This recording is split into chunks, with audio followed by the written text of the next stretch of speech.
passage we're going to discuss is about emotions. It's a psychology-based passage on emotions. Family lore has it that my grandfather, having spent some time doing business in England and about to return to the US, received an invitation to seek additional sales opportunities in Scotland. At the last minute, he cancelled the passage he had booked on the Titanic. If the story is true, then, but for a chance communication from a Scottish businessman, I would never have come into existence. The author says his grandfather was booked to go on the Titanic, but a last minute call about some business kept him back. He cancelled his ticket, he cancelled the passage he had booked, and therefore he was saved. So he says, if it hadn't been for that random business opportunity, I might not have been born. And what led to the businessman learning about my grandfather? Who did that businessman call my grandfather and say, I may give you additional business? Perhaps it was a mere afterthought, as someone was leaving a meeting in the purchasing office of a Glasgow manager. It's just an afterthought, let me call him. There's nothing really planned.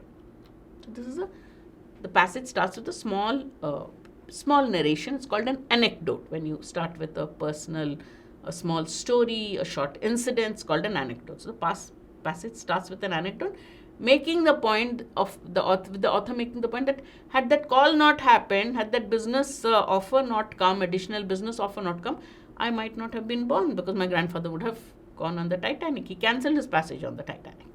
Next. Surely, somewhere along the line, there was something, many things, equally happenstance, without which the invitation to my grandfather would never have been made, without which, that is to say, I would never have been born. So he said, what happened? Somewhere, something is happening.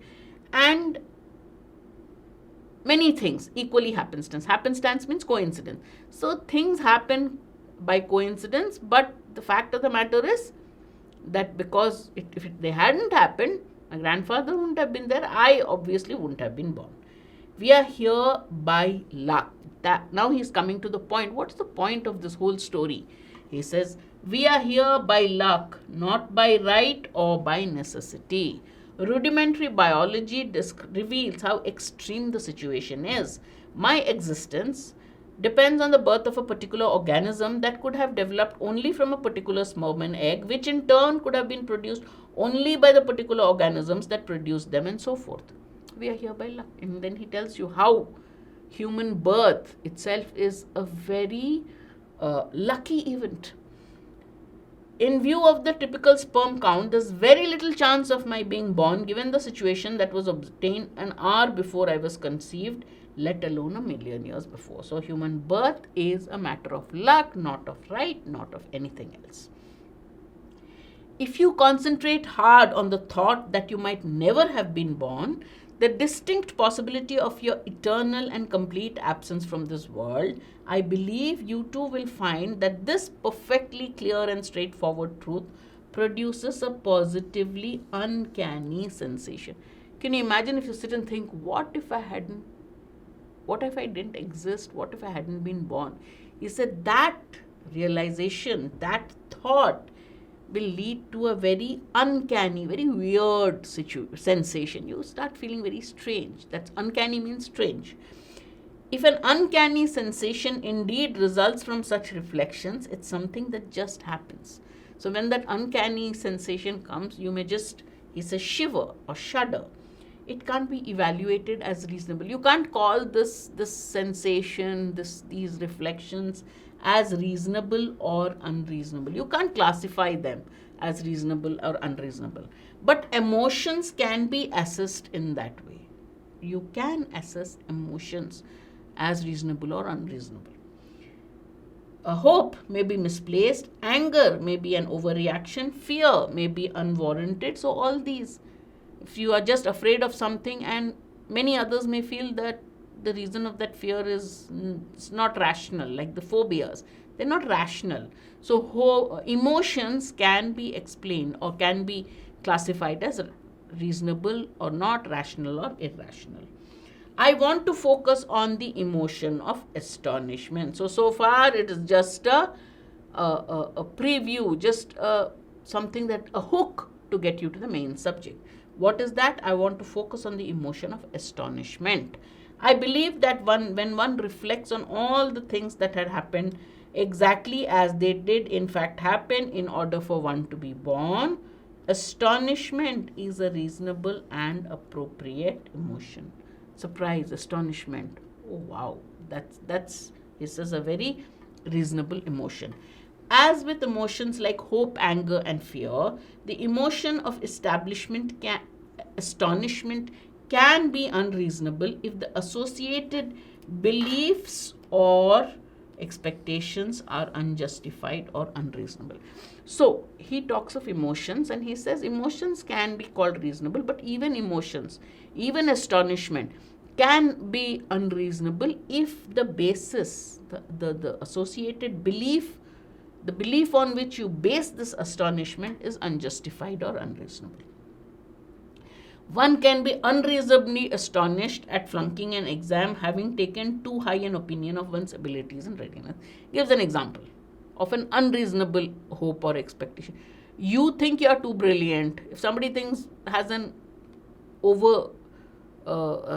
stated view of his own abilities, or has a higher impression, has this exaggerated sense of his own abilities, then he may not study, he could flunk an exam. And so that astonishment, oh, I failed the test, is not reasonable because you overestimated your abilities. Then he gives other examples. Sometimes, of course, astonishment is warranted. Sometimes that astonishment, the surprise that you have, is warranted. Warranted means justified. Consider then what we should say about a young person who is told about the facts of reproduction, or who learns about the chance event that led to her parents' meeting and realized that but for those events, which could be so easily have gone the other way, she would not now and never would exist. So he has again gone back to the topic of birth. He says, consider the situation. What if your parents hadn't met? The whole thing, when you think of it, is just luck that they met, they married, and you were born. So he says, chance events leading to your parents' meeting. When you also realize this, it could have happened easily, things could not have worked out that way.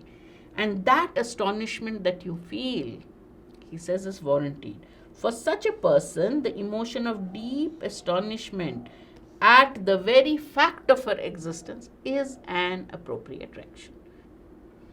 Why does the author begin the passage with the family lore of his grandfather? Why does he tell this story of his grandfather cancelling his passage on the Titanic?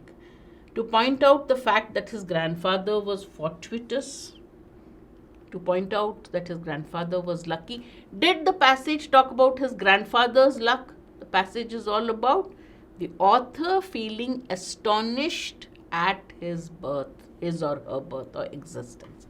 So the whole passage is after grandfather's lore. There's nothing more to that. And the moral of the story is nothing to do with the grandfather's luck. The moral of the story is, if my grandfather hadn't been there, hadn't done that, I wouldn't have been born. So A is not correct. To highlight his own origins. What origins has he talked about? He's talked about his origin not being there at all, but he hasn't highlighted his origins. He hasn't mentioned anything about his origins. To start his essay with an appropriate anecdotal example. Yes, what does an anecdotal example do? It raises your interest in the topic. So that's what he did. He just starts the passage with an anecdotal example and moves on to talk about emotions, especially the emotion of astonishment. Right? So that's my answer. To start off on a good note and catch our attention. Well, it's an anecdote. The anecdote is linked to the passage. It's not just any happy story. It's not just to catch your attention. The anecdote is appropriate to explain the emotion of astonishment. Correct? So the answer is C.